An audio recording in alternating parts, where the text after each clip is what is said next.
morning to you. Morning. All right.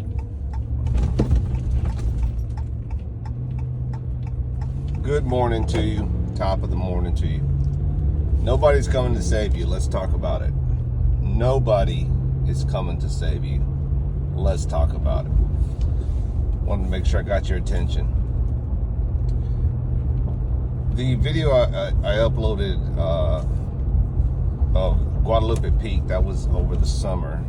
Me and my wife went to Carlsbad Cavern in New Mexico, which is a national park, and then we drove maybe about 30 minutes south, 45 minutes to Guadalupe Peak National Park, which is in Texas.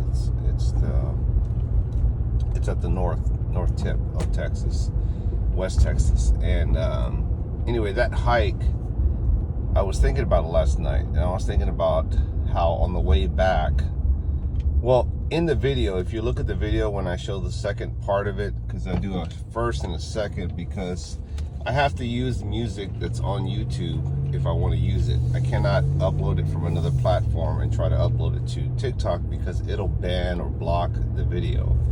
It happened with the Midas Welby video that I had uploaded previous to those two. It shows blocked on my end. I think it was up for a little bit, and a couple of you guys actually commented on that one, but the video was blocked, so you may not be able to see it anymore because I see it blocked on my end. Anyway, the point is, the video that I uploaded, part 1, part 2 of Guadalupe Peak, I was thinking about on the way back.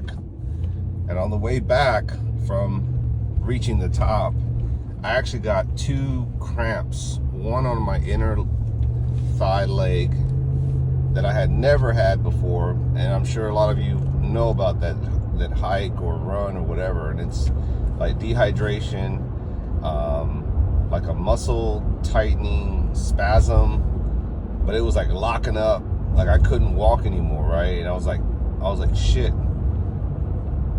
Like it's about 3+ hours each way. It took us 7.5. If you go to the research, or you research Guadalupe Peak, the average person is anywhere from 6 to 8 hours, depending on their level of hiking and how proficient they are. Of course, you're going to stop along the ways, right? You're going to take pictures when you get to the final end destination. Everyone does.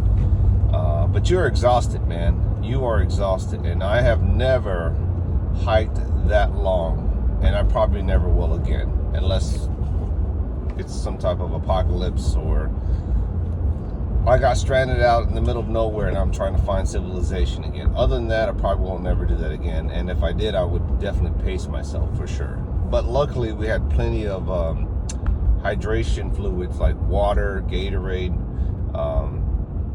and then luckily I had nuts on me because they said to eat salty nuts. My wife was with me, and she's like, honey, you need to eat some nuts, like some salty nuts, some peanuts, cashews, pecans, whatever you got in that bag, start eating it. And I did, and I felt a lot better. The other part of my body that kind of stiffened up was my elbow. I could not bend my right arm elbow, and it was weird because I was like, what is going on with my body? My body was dehydrated, my muscles were sore. It was just a long trip, right?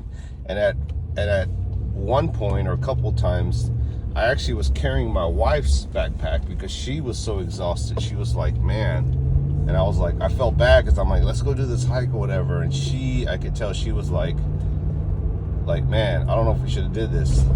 We did it. We survived, thank God. But it made me think, man, if nobody else passes through our trail, and we were the last ones at the top, luckily we ran into 2 different people. One was 2 young Hispanic boys they were on their way up to the mountain, and it was starting to storm. And another guy was by himself, a white young kid, and I was like, man, it's a little too late for you guys to be doing that. But they were young, so I'm sure that they booked it, and who knows, maybe they turned around at some point and said, you know, forget this. It is not an easy hike. It's not impossible. Some people were starting, get this, some people were starting like at 5 a.m., 5:30, 6, which was the ideal thing to do if you really want to get a jump on the time.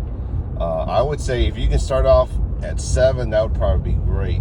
We started off about 9, and it was an all-day venture, but man, it was something to live and tell afterwards, you know? And of course, to have proof of the accomplishment. But back to my cramp, and I was thinking, if I'm stuck up here, man, imagine if I was by myself and no one was around, shit hits the fan, you are on your own, man. You are on your own. And the worst case scenario was, man, I thought, I hope I don't see a mountain lion or a bear, because of course we did have bear spray, and of course, you know, you got to take whatever other precautions that you think is deemed, and that's all I'm going to say. But yeah, it was definitely a little scary. But anyway, just some food for thought. Be prepared, be safe, and live to tell another day. Adios.